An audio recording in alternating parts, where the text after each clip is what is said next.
Bienvenidos a Sin Etiquetas, un podcast de bienestar y salud mental. Hoy tenemos un invitado muy especial con el tema violencia en pareja. Les presento a David. Bienvenido, David. No, muchas gracias por invitarme y pues a todos los que nos están viendo y escuchando. David, traemos hoy un tema para muchos interesante, para muchos otros tal vez controversial. ¿Cómo podrías definir la violencia en pareja desde tu área de expertise? De igual manera, me gustaría que, antes que nada, te presentaras un poquito más en relación a tu profesión, qué es lo que haces, en qué te especializas. Ok. Ay, qué difícil después, ¿no? De pronto hablar de lo que, de quién soy, qué es lo que hago, ¿no? Pues, pues soy psicólogo, psicoterapeuta. De pronto también, he estado en algunos contextos como educativos, siendo maestro, supervisor de algunas universidades. Y dentro de lo que yo he estado como haciendo y formándome, soy terapeuta familiar, de pareja. Me muevo mucho en este momento como en mi formación, desde las prácticas postmodernas, ¿no? Trabajo mucho desde la terapia narrativa, en el contexto, ¿no? Del enfoque como sistémico, aunque también parte de mi formación inicial pues fue en un contexto de psicoterapia individual, ¿no? Un poco desde el enfoque clínico, hospitalario, pero pues bueno, ahora me acomodo como desde acá, ¿no? Y pensar un poco como en qué es la violencia, ¿no? Híjole, yo creo que es un tema súper complejo de abordar en el tenor de que abordar las violencias en ese sentido, para mí ha sido bien importante el poder hacer como una distinción, ¿no? Ok. Entre dos conceptos que a mí me han sido como de utilidad. Lo que es abuso, ¿no? Y lo que es violencia. Sí. Ahora, ojo con lo que voy a plantear, ¿no? Porque creo que tenemos que ser muy cuidadosos, ¿no? Con esto, y a lo mejor hay personas que a lo mejor no van a estar como tan de acuerdo. Claro. Para mí me ha sido de utilidad, ¿no? Como en mi trabajo clínico, en mi trabajo con mis consultantes, con las personas que me permiten acompañarles, el poder tener como esta distinción, ¿no? Porque tocar estos términos y estos conceptos puede generar de pronto mucha... tocar muchos hilos, mucha controversia. ¿Por qué? Porque es un tema que se habla desde muchas plataformas, ¿no? Claro. Desde lo legal, desde lo institucional, desde lo que tiene que ver como con la sobrevivencia, ¿no? Entonces, Qué bueno que haces esa distinción. sí, porque de pronto pensamos que las violencias siempre están en un contexto como negativo, ¿no? O peyorativo. Desde donde yo lo planteo, el concepto de violencia es un concepto relacional, ¿no? Es decir, siempre está en relación a algo, ¿no? Right.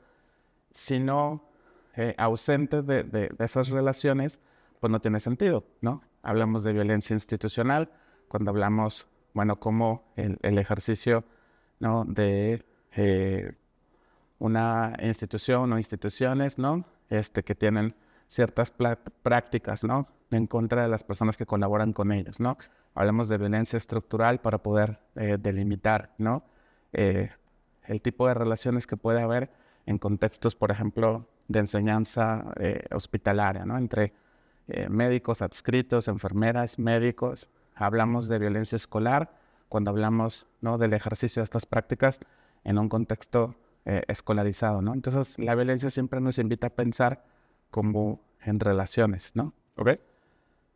Pero creo en ese sentido que cuando hablamos de violencia en la relación de pareja, el concepto de violencia nos queda corto para poder verdaderamente evidenciar la diferencia en el ejercicio de poder que existe, ¿no? En una situación abusiva, ¿no? Es por eso que para mí el abuso tiene una connotación distinta, ¿no? Porque el abuso engloba y puede articular mejor esas diferencias de poder que puede existir, por ejemplo, en una relación de pareja y que entonces tienen una intención, ¿no? Más coercitiva, abusiva, ¿no? Agresiva en contra de otra persona, ¿no? Que estaríamos hablando hasta este punto de abuso. De abuso. De abuso, Sí. ok. Entonces, para mí ha sido importante como delimitar eso, ¿no? Por ejemplo, ¿no? Podemos pensar que si yo te contara, ¿no? Pues, oye, ¿sabes qué?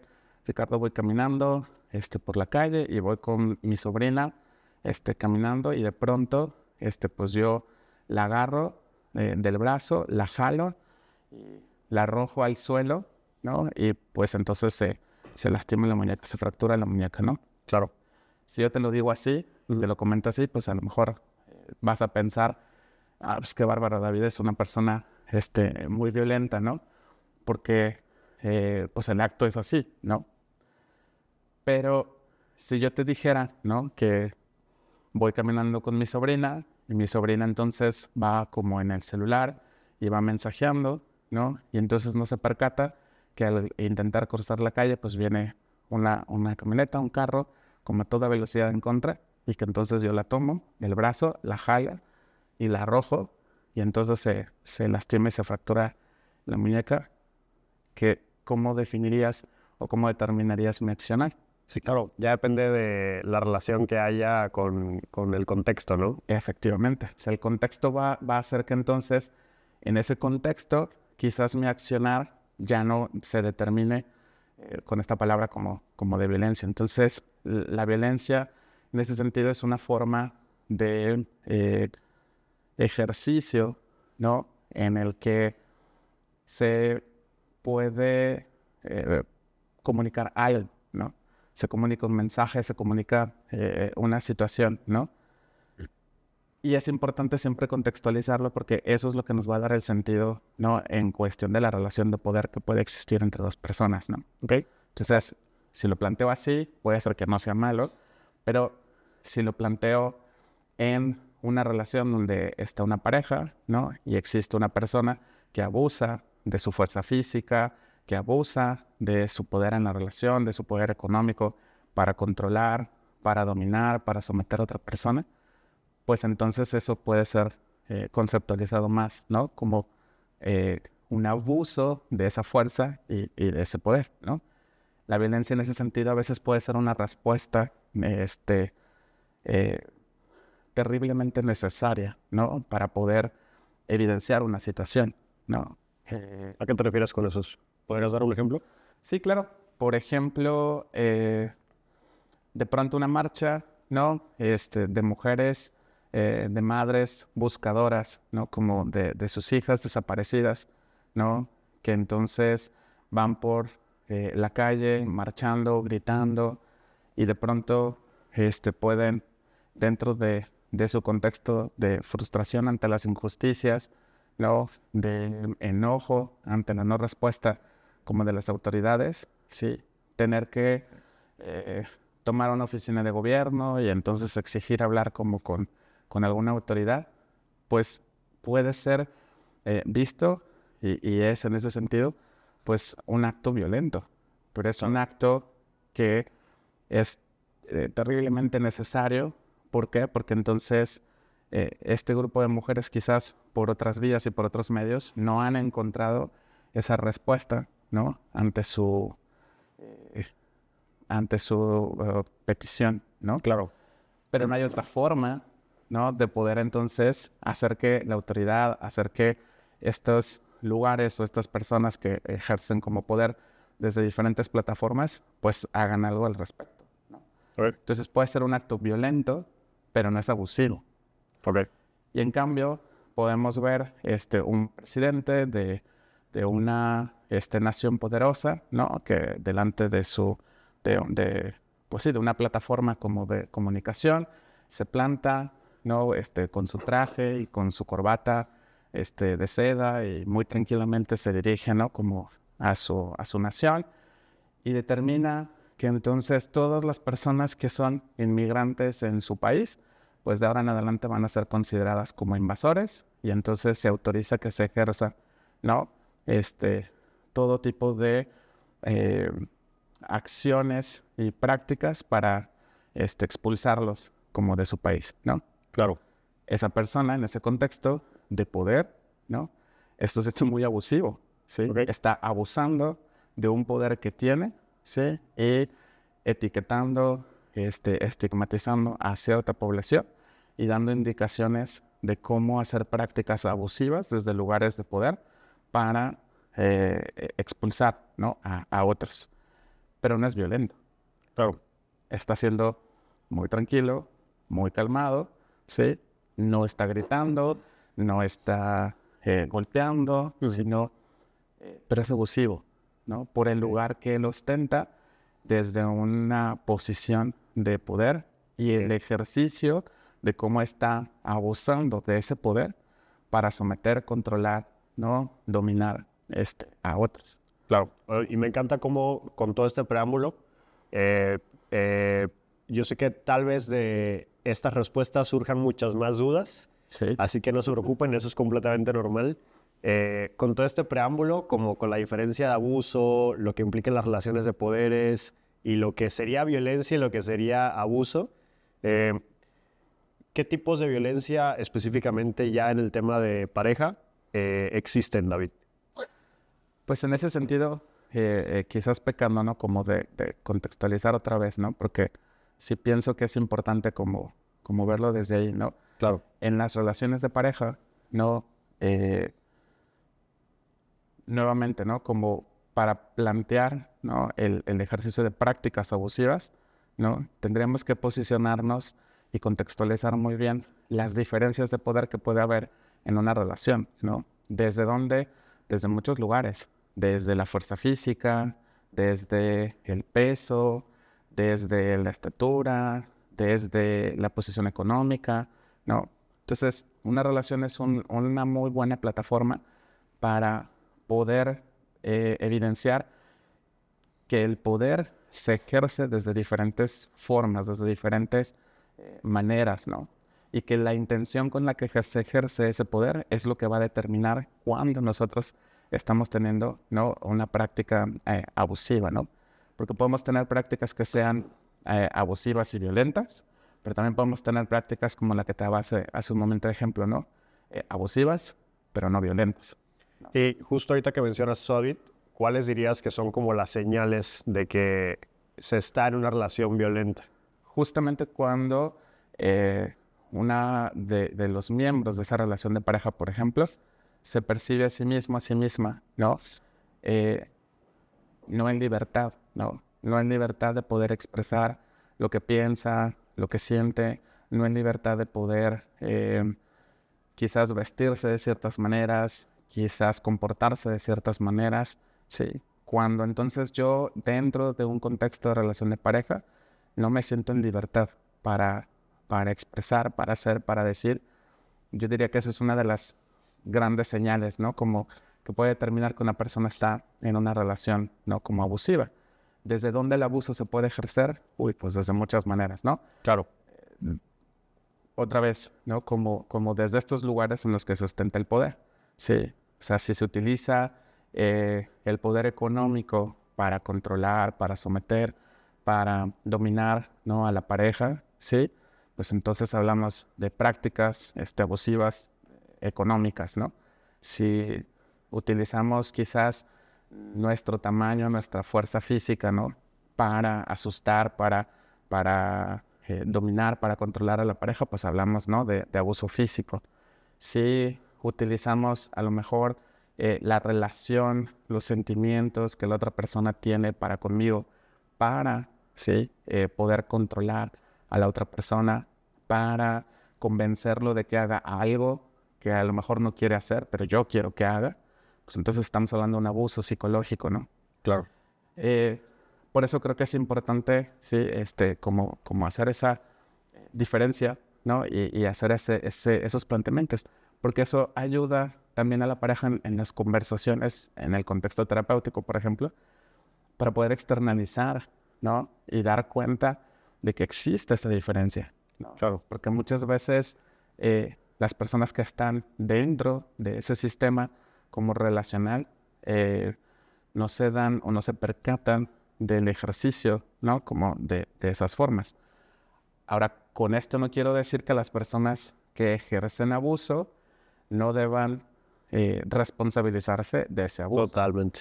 Sí, pero creo que es muy diferente entender a la persona, hablando del nombre de su podcast, que por cierto me ha encantado, ¿no? Como sin etiquetas, porque al menos desde donde yo lo veo y trabajo, ¿no? La persona nunca es el problema, ¿no? O sea, el problema es el problema.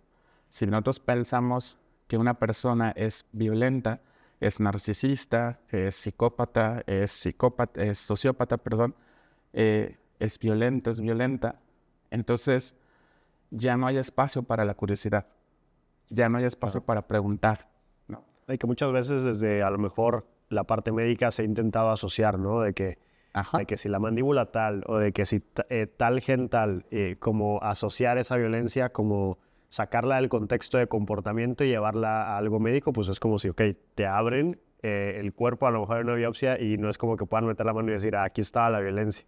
Efectivamente. Entonces, ahorita que mencionas eso, pues se me hace muy interesante, ¿no? De nuevo a contextualizar y esa distinción que hiciste de que el problema es el problema, ¿no? Las personas no son problemas en sí. Claro, porque si no podemos pensar que la persona que, otra vez, contextualizando, ¿no? Sí,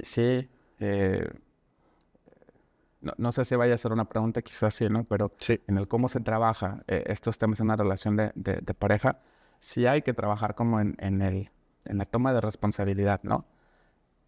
Pero no es lo mismo pensar que entonces la persona que ejerce violencia, como decía, como desde esa etiqueta, entonces pues ya está sentenciado de por vida, ¿no? O sea, entonces, siempre va a ser narcisista, siempre va a ser violento, siempre va a ser violenta, siempre va a ser sociópata, psicópata y todas las etiquetas que le queramos como poner. claro. Y ya no hay forma entonces de hacer más nada, porque entonces esa persona ya está atrapada como en esa etiqueta, en esa historia, que posiblemente luego se vuelva identitario, ¿no? Y entonces ya me asumo yo como una persona narcisista y entonces pues ya me fregué, ¿no? Siempre voy a ser narcisista y nunca voy a tener relaciones de parejas sanas, sí. Y pues ya me fregué, cuando no es así, ¿no? Las personas que ejercen prácticas abusivas pues son reclutadas en un contexto social, económico, político, religioso, familiar, ¿no? En donde de alguna manera, pues ha aprendido a ejercer esas prácticas, ¿no? A relacionarse con otras personas desde esas mismas historias.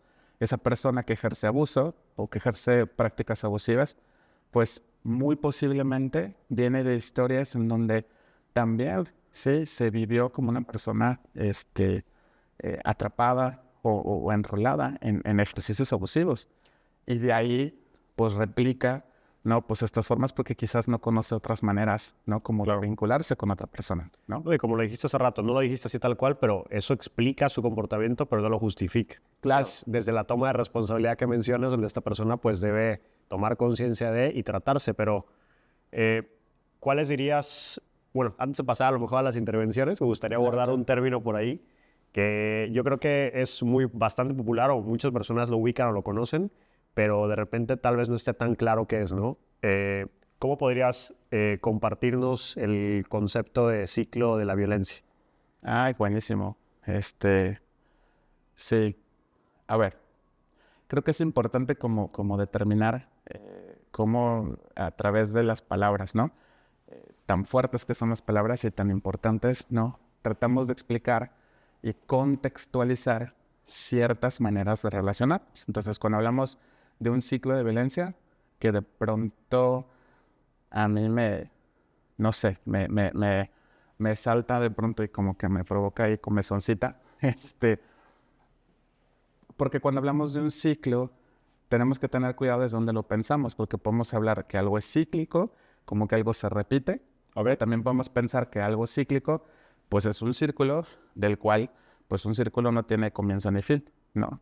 Y entonces, otra vez, pues entonces, si yo estoy en una relación donde hay un ciclo de violencia, pues ya me fregué, ¿no? Pues entonces ya no hay manera como de salir de ahí, ¿no? Okay.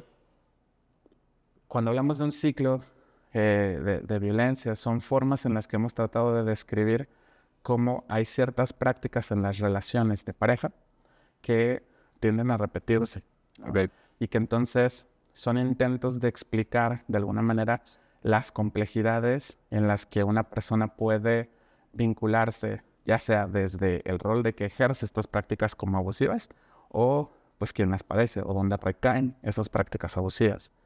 Entonces, creo que lo que intenta describir esta definición como de ciclo es justamente eso, como tratar de explicar qué es lo que pasa en una relación de violencia. Ok. Sí. De abuso, perdón. No, está bien. ¿Qué factores, regresando un poco a lo mejor a esta parte, tanto, digamos, qué factores individuales, sociales o también ambientales crees que pudieran influir para que en una relación haya o exista abuso o violencia? Bien interesante tu pregunta. Creo que habría que ver en ese sentido como otra vez los contextos, pero lo que pienso que puede colocar en una posición de vulnerabilidad a una persona para ejercer prácticas abusivas, ¿no? En sus formas de relacionarse, efectivamente creo que tendría que ser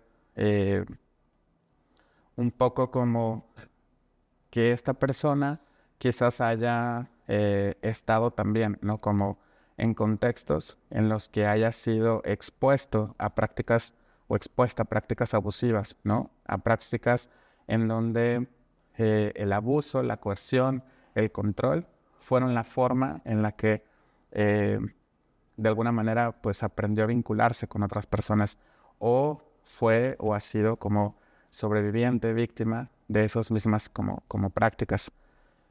¿Qué otros factores pienso? Híjole, como en nuestras culturas, el vivir en culturas en donde la diferencia de poder, sí, sean, y estas diferencias de poder sean muy evidentes y sean legitimizadas como formas adecuadas de relacionarse con otras personas. Por ejemplo, en nuestros contextos latinoamericanos, ¿no? Todavía, ya cada vez es diferente, pero todavía hombres y mujeres no gozamos de las mismas ventajas y desventajas en nuestros contextos, ¿no? Claro. Entonces, en contextos en donde se legitimiza ciertas prácticas de supremacía de uno sobre otro, creo que también son factores de riesgo. Nuestra propia cultura, ¿no? Nos exhorta y nos invita a los hombres y nos recluta a ejercer justamente esas prácticas, donde los hombres tenemos más ventajas a veces en nuestras formas de vivir nuestra sexualidad, de vivir nuestra libertad de elección de carrera, de vivir nuestra libertad de esparcimiento, por ejemplo, en comparación, ¿no? A nuestras compañeras mujeres, por ejemplo. Esos contextos socioculturales también pues son, o pudiéramos pensarlo como factores de riesgo que pueden predisponer a alguien, ¿no? Ok. Y del otro lado, de alguien que puede estar en una situación en la que normalice o legitimice estas mismas prácticas, pues igual, o sea, estar en contextos en los que se le haya reclutado para estar como en esta posición de como one down, ¿no? Sobre la otra persona, como en nuestra cultura, donde de pronto las mujeres pueden ser reclutadas para pensarse como aquellas que tienen que Servir. servir o a lo mejor pensar como las mujeres somos más emocionales, pues sí, ¿no? Tenemos que entender a los hombres que son más brutos, Viscerales. que son más viscerales, y entonces, pues bueno, es que, híjole, pues son hombres, ¿no? Así son los hombres, ¿no? Y entonces, esas formas, ¿no? Como de acomodarnos en las dinámicas, pues legitimizan en la pareja esas formas de abuso. Ojo, otra vez, no es que las mujeres sean el problema, es el contexto y la forma en la que han sido reclutadas lo que hace que entonces legitimicen estas mismas prácticas. Ok, buenísimo. Me encantaría, ya sabiendo que el contexto histórico, las historias de aprendizaje, pues influyen en las personas, tanto por parte, llamémosle desde la víctima y el victimario por este lado,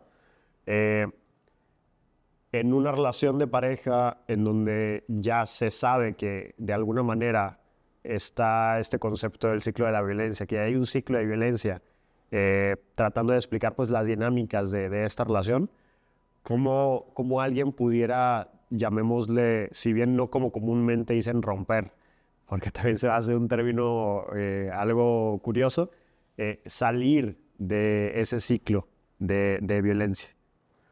Sí, justamente ahorita que señalabas el término curioso, ¿no? Hablando otra vez de cómo en algunos contextos la violencia puede ser terriblemente necesaria, ¿no? O sea, a veces para romper un ciclo se necesita justamente eso, ¿no? Ejercer, gritar, destrozar, desgarrar, ¿no? Como el tejido a veces de una relación para poder, como comunicar y plantear un mensaje, ¿no?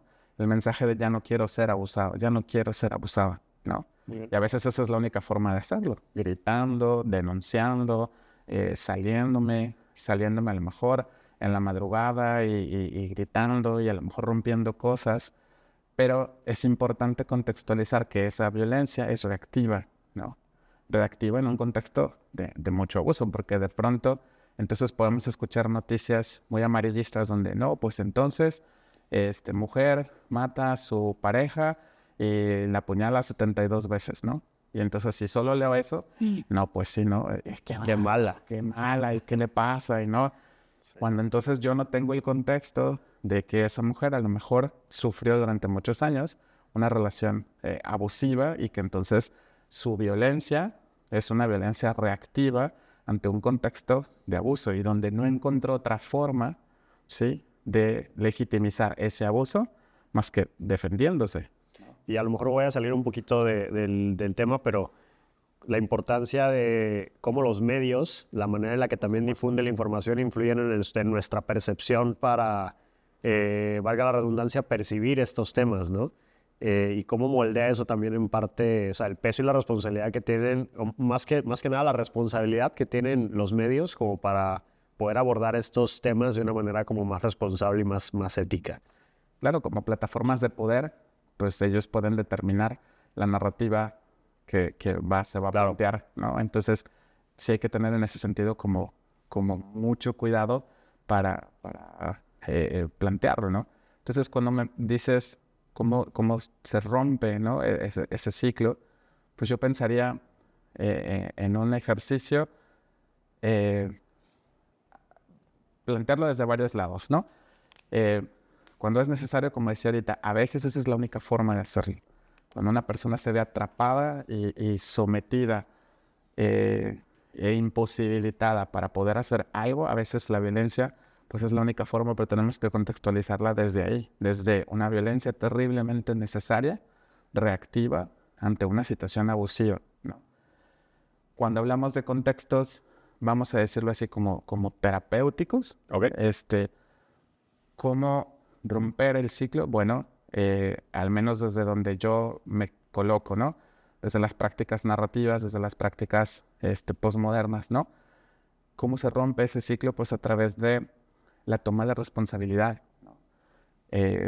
Hay un concepto que a mí me ha parecido de muchísima utilidad, ¿no?, de un autor que se llama Alan Jenkins, que habla acerca de las invitaciones irresistibles, ¿no?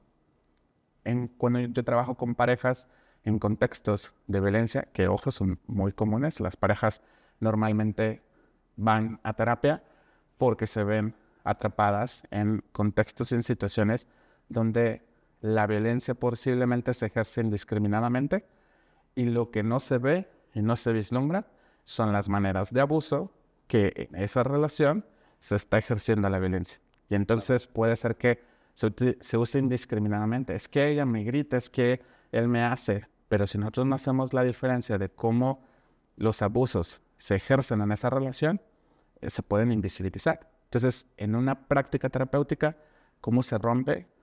Uno, externalizando, ¿sí?, esas prácticas y haciendo esa gran diferencia en la conversación con la pareja de cómo puede haber contextos en los que la violencia sea utilizada, pero que es a veces una respuesta ante situaciones abusivas que están como sucediendo dentro de la relación.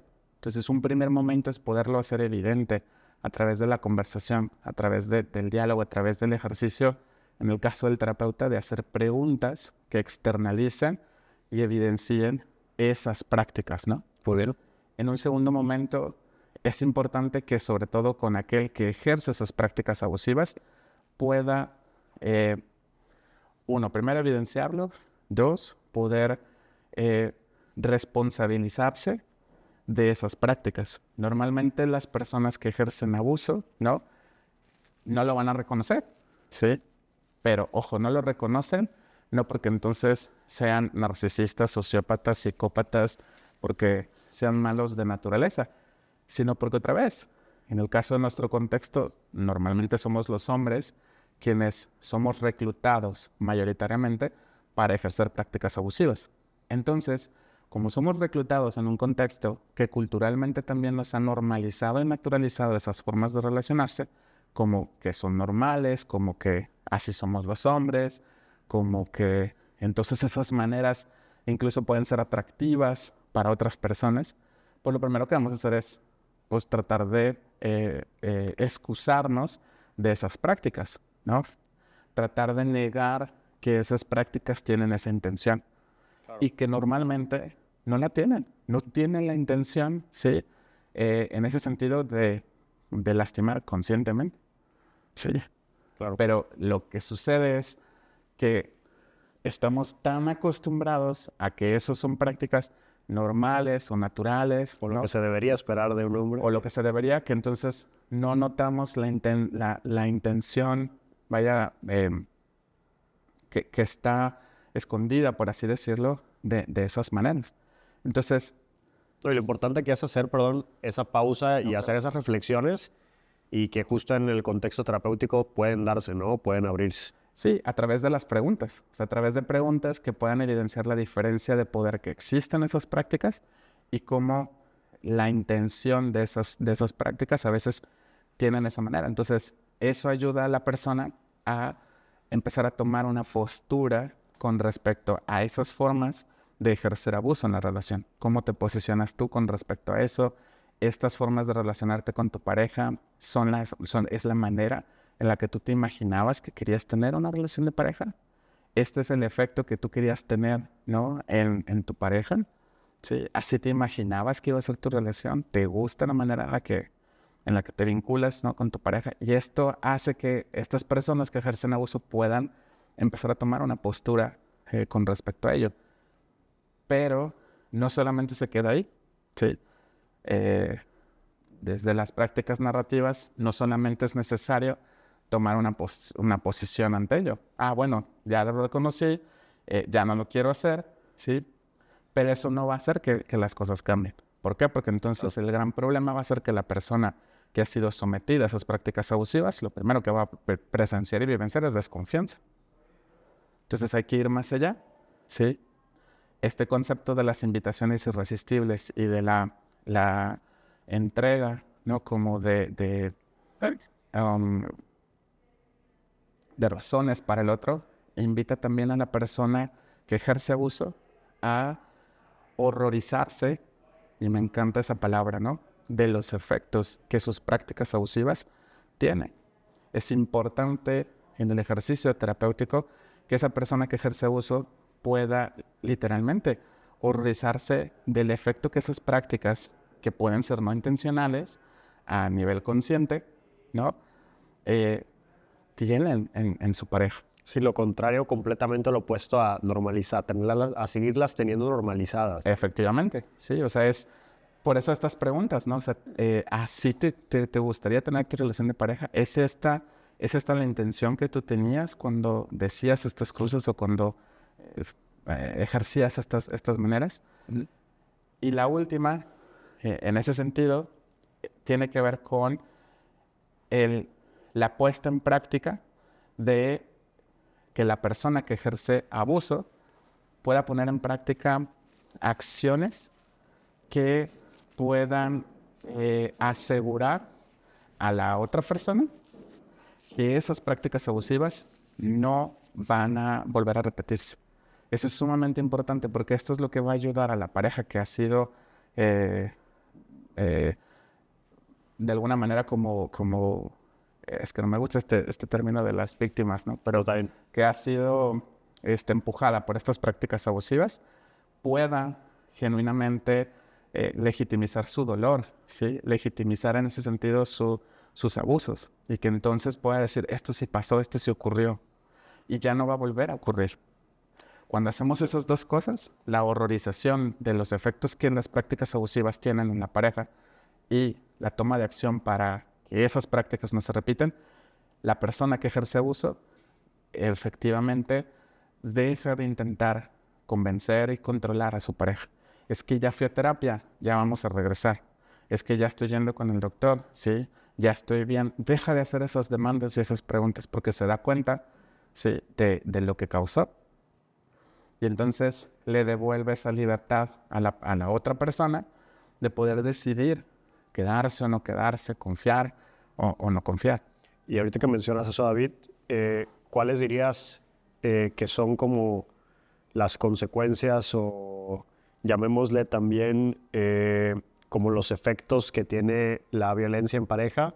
En este caso, comúnmente más del hombre hacia la mujer, ¿no? ¿Qué efectos tiene la mujer principalmente o también en su defecto en el hombre a nivel emocional y psicológico vivir con estas dinámicas o normalizarlas? Híjole, pues muchísimas, ¿verdad? Pienso en las personas que son sometidas a estas prácticas abusivas, pues lo primero que sucede en ese sentido es la violencia, algo que el efecto que tiene es el silencio. La persona que es sometida a las prácticas abusivas se silencia. No cuenta con una plataforma en la relación, ¿no? de pareja en la que pueda denunciar esos abusos. Es decir, la persona cuando lo dice, cuando lo señala, cuando lo quiere hablar, es callada, ¿no? Es ensordecida, es silenciada porque entonces te lo estás imaginando, es que estás viendo cosas, es que ya vas a empezar con tus celos, es que ya vas a empezar con tus... ¿no? Entonces el primer efecto que tiene, ¿no? Estas formas de abuso en las relaciones, sobre todo en la persona que es abusada, es una desconfianza terrible y un silencio de su propia voz. Porque entonces la persona empieza incluso a dudar de lo que está sucediendo. Okay. Porque entonces, si mi pareja me dice que me lo estoy imaginando y a lo mejor voy con otras personas que legitimizan esos abusos, así son los hombres, es la cruz que te tocó cargar, es que siempre las cosas han sido así, es que tú qué hiciste, ¿no? Pues entonces la persona dice, no, pues a lo mejor sí, yo me lo estoy imaginando. Okay. Sí, cuando había un cuestionamiento que, como mencionas, en terapia surge, pero que antes a lo mejor fue más orgánico, natural de la persona, lo rebota con la sociedad o con sus allegados, viene este mensaje y se devuelve a sí misma la idea de que tal vez se lo esté imaginando, tal vez estoy equivocada, tal vez sí deba aguantar, o tal vez todas lo viven igual. Esas voces se interiorizan y entonces esas voces se vuelven ecos en la persona y entonces sí es cierto, yo me lo estoy imaginando, me estoy viendo cosas, tengo que cambiar, tengo que hacer. Entonces el primer efecto es ese. Uno de los efectos también que creo que son bien importantes, pues es eso justamente, la legitimización en ese sentido de esas mismas prácticas en otras relaciones. Si esa persona puede naturalizar, ¿no? que así es, y entonces no notar cuando está siendo abusado o abusada, ¿no? Hay un terrible también efecto, ¿no? En la confianza que la persona tiene, sí, no solamente en sí mismo, sino también en las personas a su alrededor. Y ahorita que mencionas eso, creo que es muy importante también, estaría buenísimo aterrizar con estas ideas. Si tú tienes algún conocido, familiar, que tú identifiques que está sufriendo o viviendo este tipo de relaciones en su pareja o con su pareja, ¿qué podemos hacer al respecto para ayudar a estas personas? Ayudar a amigos, ayudar a familiares que reconozcamos o sepamos que están sufriendo violencia o abuso en su pareja o en su relación. Muy buena pregunta. Pues justamente posicionarnos ante ello. Es decir, tomar una postura más activa con respecto a estas formas de abuso en las personas, denunciarlas, señalarlas, no quedarnos callados. porque muchas veces esa resonancia que puede haber con una persona que está dentro, ¿no?, de una dinámica abusiva, ¿sí?, es lo que le va a permitir decir, entonces esto no es normal. Entonces lo que me estoy imaginando sí es lo que me estoy imaginando. Entonces, y es bien complejo y es bien difícil porque luego uno se pregunta como externo, es que no es mi tema, es que yo por qué me voy a meter, es que qué van a pensar, ¿no? Y no nos damos cuenta que esas mismas formas son las que siguen legitimizando esas prácticas abusivas. Y que todos las veamos o que nos demos cuenta y nadie haga nada. Sí, se perpetúa. Nadie señale, oye, pues es que no está chido que le estés gritando, ¿no?, a tu pareja en la fiesta, ¿sí? Oye, no son formas de dirigirte a tu hijo, a tu hija, ¿no?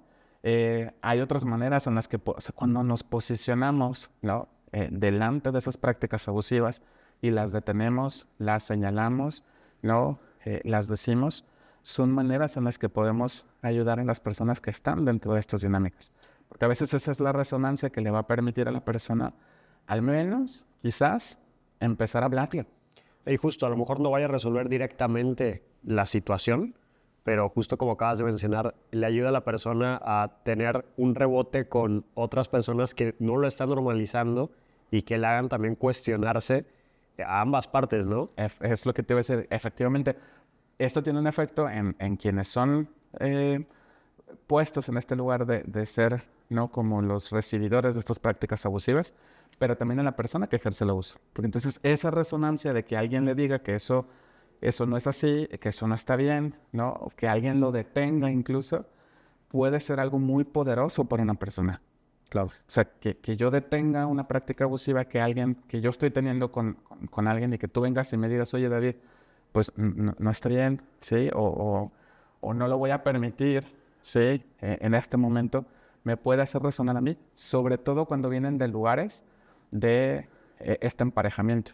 ¿A qué voy con ello?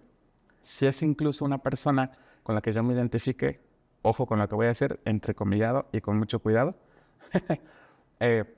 Por ejemplo, si es un hombre que viene y me señala a mí, ¿no?, que yo estoy ejerciendo una práctica abusiva contra alguien, eso puede ser un mensaje bien poderoso, ¿sí? Porque entonces es un igual o es alguien que está en una posición de poder similar a la mía y que me puede decir, en la torre, ¿no? Quizás sí me tenga que detener, ¿no? Quizás sí me tenga que posicionar, ¿no? Qué interesante. ¿No? Sí. Y la importancia entonces y la toma de responsabilidad tan grande que tenemos también, por ejemplo, entre los hombres en nuestros propios círculos de amistad, familiares, pues marcar bien firmes y fijas esas posturas, ¿no? Sí. Y para ir hacia el cierre, David, Sí. me encantaría saber, desde tu práctica y también, o independientemente de tu práctica, también tu conocimiento, tu experiencia, ¿cómo se vive o cómo se trabaja la intervención con una persona que salió de una relación de abuso, de poder, de violencia? Sí, híjole, qué fuerte pregunta, ¿no? Mis primeros pensamientos serían teniendo como mucho cuidado en cómo yo, en mi figura como terapeuta, en mi caso específico incluso como hombre, ¿no?, estar muy consciente, ¿no?, como de mis propias formas, ¿no?, de mi forma de conversar, de mi forma de preguntar, de mi forma de cómo me posiciono yo ante esta persona que ha sido, ¿no?, de alguna manera avasallada por prácticas abusivas, ¿no? De tal forma que entonces yo sea muy respetuoso, ¿no?, y muy cuidadoso con la persona que tengo enfrente, poniendo a la persona al centro de la conversación. Sí, porque puede ser que yo tenga mi propia agencia personal, ¿no?, con respecto a lo que yo creo que debería de ser una persona que ha salido de una relación abusiva y que entonces a lo mejor tiene que denunciar y a lo mejor tiene que hacerse consciente de no sé qué cosas y a lo mejor estar al pendiente de las red flags en otra relación. Espérate, pero yo no sé si eso resuena con la agencia que la persona tiene. Claro. Entonces, creo que lo primerito sería tener mucho respeto y mucha curiosidad con respecto a qué es lo que la persona en ese momento se necesita, ¿no? De mi conversación con él o con ella, ¿sí? Hacia dónde quiere dirigir sus esfuerzos, ¿no? Yo creo que sería importante como plantear eso, ¿no? Como ayudarle a ponerse al centro, ¿no? Y a plantear preguntas que le permitan liberarse justamente de esas prácticas abusivas, ¿no? Cuestionar quizás un poco qué quisiera hacer diferente, qué tipo de relación, ¿no? Quisiera como construir con otra persona, si le es útil que hablemos, por ejemplo, de su relación pasada, a lo mejor no le es útil, ¿no? Y ya no quiere como centrarse ahí, ya no quiere como hacer. Creo que desde ahí sería como un poco hacerlo, ¿no? Yo externalizo o externalizaría con mi consultante justamente el que se pudiera hacer evidente cómo no solamente esas prácticas abusivas vienen en los contextos de relación de pareja, sino de otros contextos culturales, políticos, sociales, familiares, económicos, religiosos, espirituales, ¿no? Educativos, que perpetúan también como esas prácticas. Claro. Y que esa persona pueda posicionarse con respecto a qué es lo que quiere hacer, ¿no? Con su forma de relacionarse con otras personas, ¿no? Jamás, ¿sí? Posicionando a esa persona como la responsable de ese abuso, ¿no? Porque de pronto me he topado con historias de consultantes que acompañan, ¿no? Donde han estado en otros momentos o contextos terapéuticos donde la conversación gira en torno a ello, ¿no? Y entonces llegan como con estas ideas de que soy una codependiente emocional, entonces soy una masoquista, soy un narcisista, soy un sociópata. Y creo que esas etiquetas de pronto construyen identidades, ¿no? O historias identitarias que de pronto se interiorizan en las personas y perpetúan esos mismos actos de abuso, ¿no? Sí, terminan obstaculizando el trabajo, ¿no? Terminan obstaculizando el progreso, el desarrollo de una dinámica más sana para sí mismos y para con sus parejas. Pues buenísimo, creo que mucha información. Me quedo también con muchas dudas a raíz de tus respuestas, muy interesantes, por cierto. Y pues invitadísimo, tal vez para otro episodio. Con todo gusto. Creo que es un tema muy extenso y del que también podemos hablar bastante. Entonces, pues muchas gracias por aceptar la invitación, por estar aquí en Sin Etiquetas. A ustedes por invitarme. Muchas gracias. Espero, como dices, que mis comentarios hayan abierto, si al menos, ¿no? Como espacios, sí, o preguntas, la oportunidad de construirse preguntas con respecto a cómo estamos en las relaciones, ¿no? Muy bien. Pues para recordarles que este podcast es traído por Elo, la plataforma ideal para encontrar a tu psicólogo ideal. Muchas gracias, David, nuevamente por aceptar la invitación y por compartirnos tu experiencia y conocimiento al público y a nosotros. No, muchas gracias por invitarme. Muchas gracias, David. Nos vemos pronto. Bye. Hasta luego.